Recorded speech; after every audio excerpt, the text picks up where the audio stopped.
दोस्तों, क्या आप जानते हैं कि विरसद मंदिर में प्रतिष्ठा से पहले घनश्याम महाराज की मूर्ति में पसीना क्यों आया था? कैसे मिले सदगुरु मायातानंद स्वामी के आशीर्वाद जिससे इस मंदिर का कार्य जल्दी से पूरा हुआ? अगर आप ये सारी बातें जानना चाहते हैं तो इस वीडियो को अंत तक जरूर देखें। नमस्कार दोस्तों, स्वागत है आपका हमारे चैनल में। पिछले वीडियो में हमने देखा था कि विरसद मंदिर का निर्माण कार्य शुरू कैसे हुआ। तो अब बात करते हैं मंदिर निर्माण के आगे के इतिहास के बारे में। श्री दाजीबाई की भौतिक देह त्याग के बाद उनके पुत्रों में अत्यंत शोक व्यतीत था, लेकिन दाजीबाई की अंतर की इच्छा और उनके गुरु नारायण जी महाराज के आशीर्वाद से उनके दोनों पुत्रों ने इस मंदिर के भगीरथ कार्यों को पूर्ण करने के लिए कमर कसी। पुत्र तो ऐसे होने चाहिए कि पिता का अधूरा वचन भी पूरा करे और उनसे 4 कदम आगे रहे। मंदिर का कार्य काफी धीमा चल रहा था। मंदिर का काम तेजी से आगे बढ़ाने के लिए अम्बालाल भाई उमरेड के श्री नाथजीराव शुक्ल से मिले और उन्हें बताया कि मंदिर की नींव का कार्य पूर्ण हो चुका है, बाकी का काम पूर्ण हो जाए वैसा मार्गदर्शन प्रदान करें। नाथजी भाई ने विरसद मंदिर के कार्य के लिए आशीर्वाद प्रदान किए और मंदिर कार्य में अमूल्य मार्गदर्शन किया। अब तक जो भी कार्य चल रहा था वो नारायण जी डेयरी ट्रस्ट के अंतर्गत चल रहा था। अब दाजीबाई के दोनों पुत्रों ने तय किया कि नारायण डेयरी ट्रस्ट को पिता की आज्ञा के अनुसार वड़ताल संस्था में समर्पित किया जाए। उन्होंने बाकी सभी ट्रस्टियों को बुलाकर मंदिर और नारायण डेयरी ट्रस्ट को वड़ताल में सम्मिलित करने का ठराव यानी प्रस्ताव सर्वानुमत से पारित किया, जिसके बाद समग्र सत्संग समाज के साथ अम्बालाल भाई और वागजी भाई खंभात के सदगुरु से महातीतानंद ब्रह्मचारी के आशीर्वाद के लिए पहुंचे। महातीतानंद स्वामी महाप्रतापी संतों में से थे। उन दिनों वे खंभात मंदिर में महंत भी थे। स्वामी जी को नारायण डेयरी ट्रस्ट के प्रस्ताव के बारे में बताया, जिससे महातीतानंद स्वामी अत्यंत प्रसन्न हुए और अपने आसन के पास बुलाकर अम्बालाल भाई को फूल माला पहनाकर स्वागत सत्कार किया। अम्बालाल भाई ने ब्रह्मचारी से महातीतानंद स्वामी को मंदिर के अधूरे कार्य की भी जानकारी दी और समग्र ट्रस्ट को वड़ताल में सम्मिलित करने के लिए मार्गदर्शन मांगा। सदगुरु महातीतानंद स्वामी ने बताया कि वड़ताल जाकर आचार्य श्री आनंद प्रसाद जी महाराज के आगे इस प्रस्ताव को रखा जाए, वे इसे तुरंत स्वीकार कर लेंगे और साथ में ही श्री निरालंबानंद स्वामी के शिष्य श्री ज्ञानजीवन दास स्वामी के विरसद मंदिर में महंताई के लिए मांग करें। स्वामी जी की आज्ञा मानकर अम्बालाल भाई वड़ताल पहुंचे। वह विरसद के मूल निवासी श्री चंदू भाई अमीन, जो उस वक्त वड़ताल की कमेटी के सदस्य भी थे, उन्हें साथ लेके श्री आनंद प्रसाद जी महाराज के पास उनके निवास स्थान रघुवीरवाड़ी पहुंचे। महाराज श्री को दोनों प्रस्ताव के बारे में बताया। आचार्य श्री ने दोनों प्रस्ताव स्वीकार कर लिए और श्री ज्ञानजीवन दास जी स्वामी को विरसद मंदिर का मुख्य महंत यानी कोठारी नियुक्त किया और मंदिर का अधूरा कार्य पूरा करने के लिए जवाबदेही सौंपी। इसके लिए जरूरी आज्ञा पत्र उन्होंने प्रदान किया। श्री ज्ञान स्वामी उस वक्त वांसकिलिया गांव में सत्संग प्रचार में थे।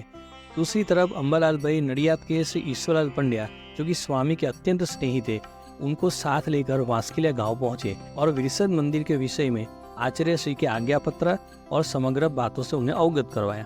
इसके बाद विरसद से श्री वागजी भाई के नेतृत्व में हरिभक्त वृंद मोटर कार के साथ स्वामी जी को विरसद ले जाने के लिए वांसकिलिया पहुंचा। विक्रम संवत 2011 के आषाढ़ वद द्वादशी के दिन सदगुरु ज्ञानजीवन दास जी स्वामी का अपने साथ धर्मस्वरूप दास जी स्वामी के साथ विरसद में शुभ आगमन हुआ। स्वामी जी ने मंदिर के कार्य का निरीक्षण किया और खंभात से सदगुरु से महातीतानंद स्वामी को विरसद में आमंत्रित किया। ब्रह्मचारी स्वामी से महातीतानंद जी हरिभक्तों और संतों के साथ विरसद पधारे। मंदिर के निर्माण कार्य और नक्शा देखकर स्वामी जी अत्यंत प्रसन्न हुए और आशीर्वाद दिया कि इस मंदिर के शिखर अक्षरधाम तुल्य होंगे और जल्द ही इसका कार्य भी पूर्ण हो जाएगा। विरसद के सभी सत्संगी स्वामी जी के इस आशीर्वाद से काफी संतुष्ट हुए और सभी सत्संगियों ने हर घर में श्री महातीतानंद स्वामी जी की पधरामणी करवाई। श्री महातीतानंद स्वामी के आशीर्वाद प्राप्त होने पर श्री ज्ञानजीवन दास जी ने मंदिर का कार्य आगे बढ़ाने के लिए सत्संग विचरण शुरू कर दिया। सत्संग विचरण के दरमियान विरसद मंदिर के सेवा कार्य के लिए स्वामी जी ने हरिभक्तों से अनुरोध किया। इस विचरण की शुरुआत विरसद के अत्यंत निकट में धर्मज गांव से हुई। धर्मज के बाद स्वामी जी उत्तरसंडा, खादली आदि अनेक गांवों का दौरा करते गए। गांव के बाद स्वामी जी ने शहरों का भी दौरा किया, जिसमें नडियाद, पिटलाद, बोरसद और मुंबई भी शामिल थे। स्वामी जी के विचरण से मंदिर कार्य के लिए धन आने लगा और मंदिर का कार्य जल्दी से चलने लगा।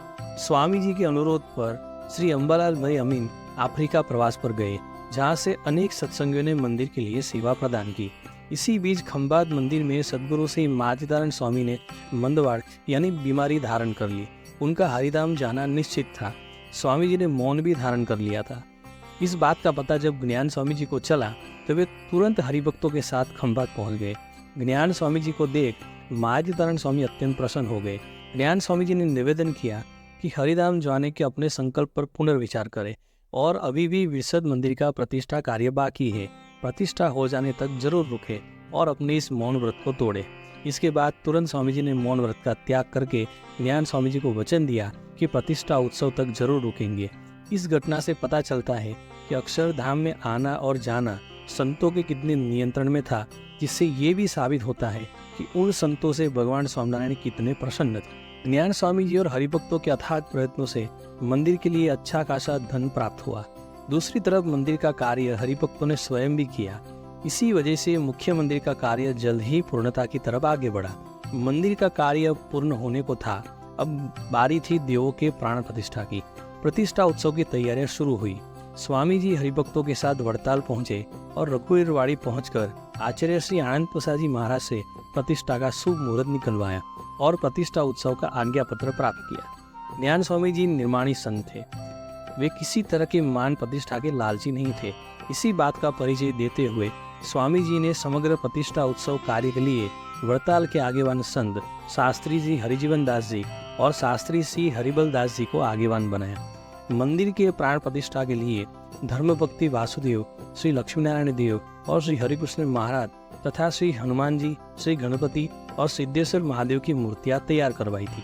दोस्तों, यहाँ पर हम इस तथ्य को भी जान ले कि श्री घनश्याम महाराज की प्राण प्रतिष्ठा उस वक्त नहीं हुई थी, उसकी प्रतिष्ठा बहुत बाद में हुई। दूसरी तरफ प्रतिष्ठा उत्सव की तैयारियों में समस्त ग्रामवासी और सभी सत्संगी बहुत ही तल्लीन थे। दाजी भाई के दोनों पुत्र अपने पिता का संकल्प पूर्ण होते देख अत्यंत भाव विभोर थे। दोनों भाई उत्सव की तैयारियों में ऐसे जुटे थे जैसे कि अपने घर में विवाह का कोई प्रसंग हो। दोनों भाइयों में गजब का उत्साह था। प्रतिष्ठा के अगले दिन आचार्य महाराज श्री आनंद प्रसाद जी महाराज का विरसद में भव्य स्वागत सत्कार हुआ। आनंद प्रसाद जी महाराज अपने पूरे परिवार सहित विरसद आए थे। संप्रदाय की मूल परंपरा के मुताबिक विरसद के सत्संगियों ने धर्मकुल का भव्य सामैया यानी स्वागत किया। पूरे गांव को तरह तरह के तोरण और ध्वजाओं से सजाया गया था।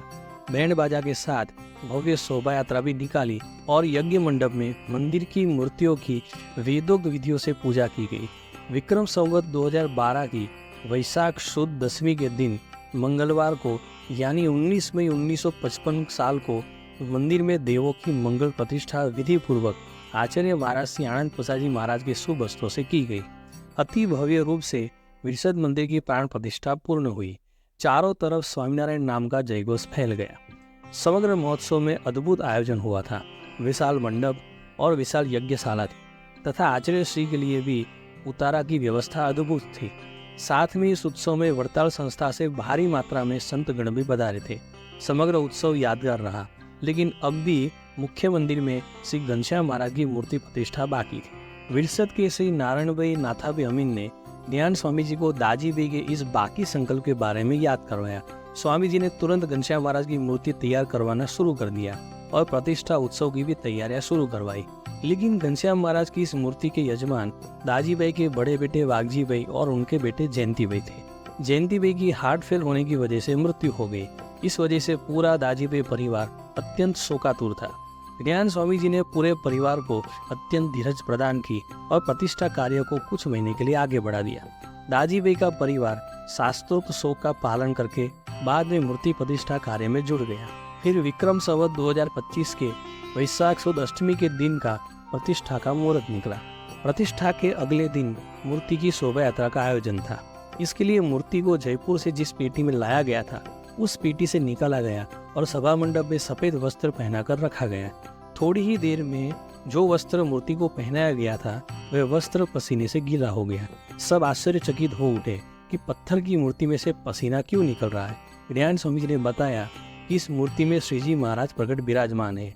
ये पसीना इसका जीता जागता प्रतीक है। इस घटना के वक्त वड़ताल संस्था के चराड़ा निवासी श्री गोपाल चरण दास जी तथा श्री कांजी भगत तथा ज्ञान स्वामी जी के अत्यंत स्नेही मोटा भाई श्री ईश्वरलाल लाभशंकर पंड्या भी उपस्थित थे। वड़ताल के श्री कांजी भगत ने स्वामी जी के कहने पर समग्र महोत्सव के भंडारे की व्यवस्था का संचालन किया था। प्रतिष्ठा के अगले दिन घनश्याम महाराज की इस अलौकिक मूर्ति की भव्य शोभा यात्रा हुई। वड़ताल से आचार्य श्री नरेंद्र प्रसाद जी महाराज और उनका पूरा धर्मकुल परिवार भी उपस्थित हुआ। विक्रम संवत 2025 के वैशाख सुद अष्टमी यानी साल 1968 में शुभ मुहूर्त में आचार्य महाराज श्री नरेंद्र प्रसाद जी महाराज द्वारा संप्रदाय के मूल विधि विधान के अनुरूप श्री घनश्याम महाराज की दिव्य प्राण प्रतिष्ठा हुई। चारों तरफ स्वामीनारायण नाम का जय घोष हुआ। इसके साथ ही अति समर्थ आचार्य श्री नरेंद्र प्रसाद जी महाराज के दिव्य आशीर्वाद भी प्राप्त हुए।